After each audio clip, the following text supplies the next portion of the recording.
There certainly are people being convinced that all you have to do is think this away.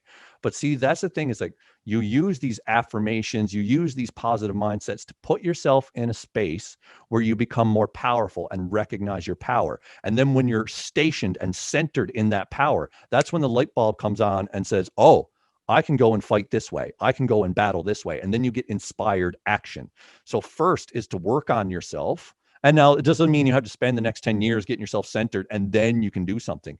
It's simultaneous. As you work on yourself, you equally are faced with opportunities that you get every day where you can actually take action. And, just the way I do it in my life is literally sharing this knowledge with people, empowering people, telling them that they are creators, they're infinite and they eternal. So that way, when they are faced with the TV saying, oh, you got to be terrified, or with or even just the alternative media, because conspiracy theories, although a lot of them are true, can be terrifying and debilitating for a lot of people.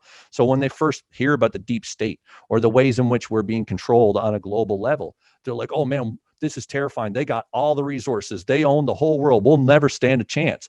That's the very thinking that makes it so. When we believe we don't stand a chance, we don't stand a chance.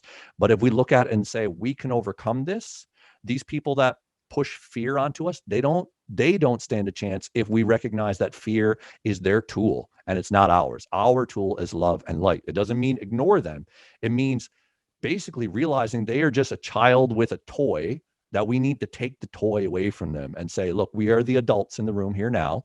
You've controlled this world for too long, and we're not allowing you to do it anymore. But the only way to do that is to center ourselves in a way that we are so strong that no matter what they throw at us, we can adapt. Because I've used this analogy with you before as well. I think that when an animal is dying, like if it's being attacked or whatever, and it's being cornered, it will reach out and grab for anything and destroy everything in its path because it's going down. And you could say that the deep state is doing that now. Like you might say that there's so many more elements of control that are coming into the world right now because the people that are stuck in fear that are controlling the world, they realize that they are dying.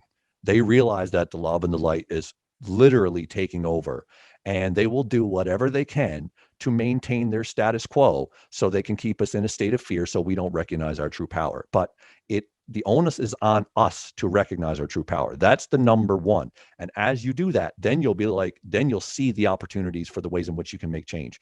But if you don't have a steady heart, if you don't have this connection within yourself, the second you go out onto the battlefield and they throw something at you you're not prepared for, they win. So that's why the strength has to come from within first, and then the action can propagate from there.